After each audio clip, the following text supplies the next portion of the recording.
Okay, folks, welcome back to my latest attempt at a 3-minute video that makes fucking sense and is cogent first thing in the morning. God damn it.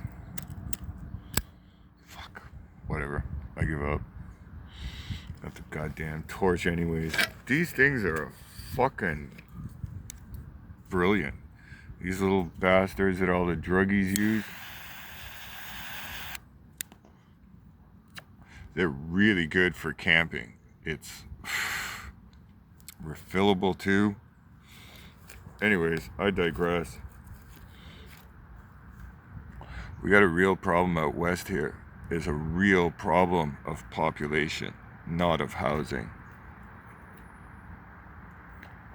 We got so many fucking empty houses and empty lots and empty condos. Doesn't matter how many people they pour in and how big their families are, we still can't keep up with the passing of the baby boomer generation. Okay, 1950 to 2025, this is 75 years. That's your average lifespan if you're a Canadian. I'm watching these real estate shows and they're talking about how there's no new starts, and thereby we're going to be in a housing shortage. They're already keying it up like Lucy with the fucking football. No, folks, they've overbuilt. Way overbuilt out west in Vancouver here. Shitscouver. They've been telling you ever since 1980, you're not doing that 2.3 replacement kids. Even with the amounts of immigration and with them having kids, they're having smaller families too once they end up the second and the third generation. We're not getting the new kids into school at such a rate, and they're not entering the workforce, and they never have been ever since the baby boomers, and they've told you the whole way through. That's why we need the immigrants, and so that you don't see that all the schools are now, it's 5 heritage Canadians out of the class of 30, whereas when I went to school, it was the other way around. It was 25 heritage Canadians and 5 newcomers. 75 years, average life expectancy, 20, 25, 30, more than 30% of the population in a lot of areas of Canada. And the real estate eggheads are telling you that because of the housing stopped and no new starts, recently, this whole fucking summer, while the credit crunch has been on, they're already calculating how can we spin this bullshit. Oh well, in 3, 4, 5 years, there's going to be a housing shortage and we're going to be back in the game. No, because there's no constant growth. It doesn't matter. Like 62 freaking million Indians?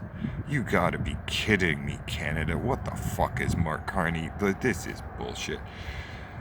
The thing is, they've been telling you the whole way through, and you wouldn't clue in. You always thought you had a housing shortage. Well, where does that growth of people come from? If people are graduating high school, not getting jobs, graduating college, not getting jobs, not having that down payment until age 40, who needs the fucking houses? If we're all a society of renters or of, working poor stiffs, blue collar stiffs, then who the fuck are we building the houses for? That's the only economy in town. That's the only game in town. It's a one-trick pony, and that's all they know how to do, and we're living in ghost tower land like they are in China. This is so fucked up. You can see it on the other side of the world. The population's not the same in China as what they're telling you either. They just wrote numbers on the page as if it was growth infinitum and expected you to believe it, because the 6 o'clock news just kept on showing you a picture of some homeless drug addict and saying, we need, in the middle of the street, in the middle of the day, on the way to work, on the way to the sports ball game, whatever the fuck it is, and you see somebody living rough on the street, and you go, oh, the two correlate, makes sense, housing crisis. It's an affordability crisis. It's a bullshit of the banks inflating their book values on everything that's their assets so that they can be more seductive, or they can seduce the pension funds and steal even more money out of the working GDP positive integer side of the economy. Look, my 3-minute video's already gone on for 6 fucking minutes. I just don't understand how it's this cognitive dissonance of the two cannot be true at the same time. You can't have the highest rates of abortion and the lowest population replacement numbers in some of the Western world and also have increasing population that you need to build millions more houses every fucking year. They can't do it. Back in the 50s and the 70s, that's still when they built the most houses in Canada. It was like 1974, 75. Like, it should be easier now because logistics, because of the advance in the mechanical know-how and stuff, but it's more expensive because they're lying to you, pretending that they're too stupid to fucking figure out what's going on right in front of their faces, and they're lying about all the numbers on the page. I give up. Have a nice fuck off, folks.